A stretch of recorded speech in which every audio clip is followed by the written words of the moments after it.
So what should I do with this space back here? I'm wondering. I used to put my book on display, my little boxing nun mug. This little boxing nun mug. Boxing Nun Books is my trade name. Boxing Nun Books logo is my little nun, fighting nun, who I adore. But what do I use there now?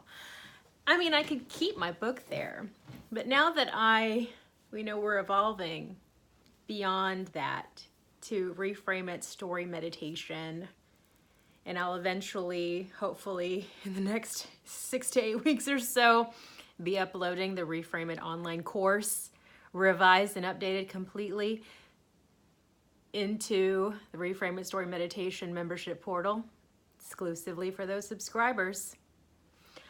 I don't know. I don't know what I should do with this space back here. We can't put any nails on the walls in this building. I can put command strips and stuff, but I really don't want to do that. My name is Erica R. Meyer of ReframeItStoryMeditation.com. I help women entrepreneurs reduce stress through positive storytelling.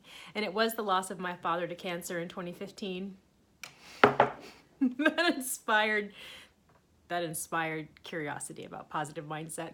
That's a little bit serious, and I started laughing. Inappropriate. It was the loss of my father to cancer in 2015 that inspired curiosity about positive mindset and how it might affect the physical body. And through that experience, Reframe It was born. Reframe It, the book, available on Amazon, and you can order it through any indie bookstore. And Reframe It Story Meditation. ReframeItStoryMeditation.com/preview will get you 2 free meditations. Did you know that? Go.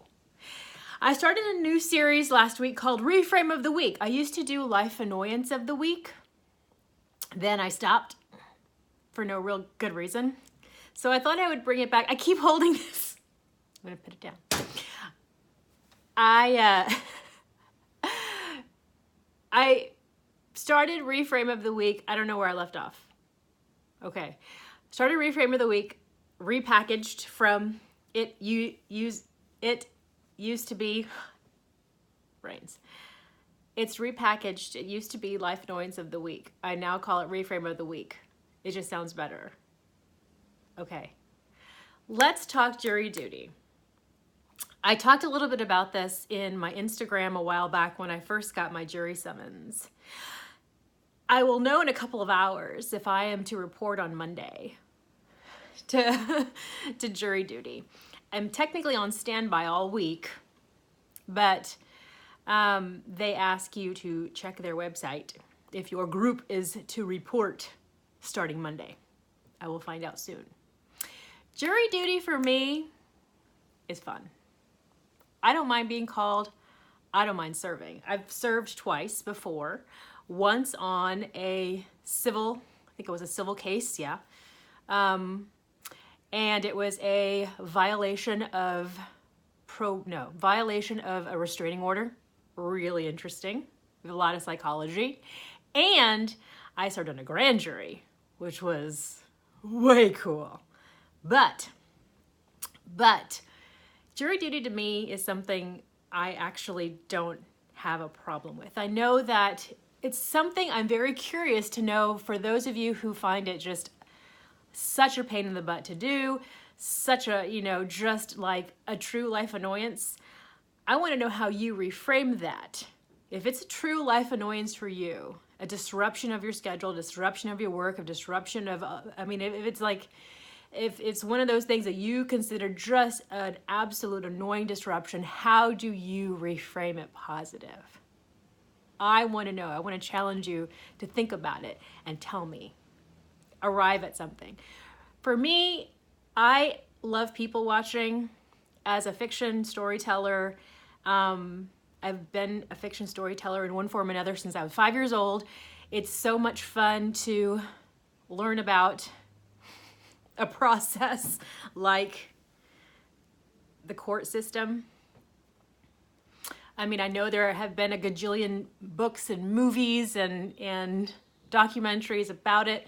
It just, and for good reason. There's always seems to be something new, a new story, a new like twist, a new something to grab a hold on to create a story. There's just like endless stories, which is, I think that's one of the reasons why I enjoy going, is because you're kind of, if you're selected, you're kind of given privy to somebody's dirty laundry, essentially, which is interesting in and of itself.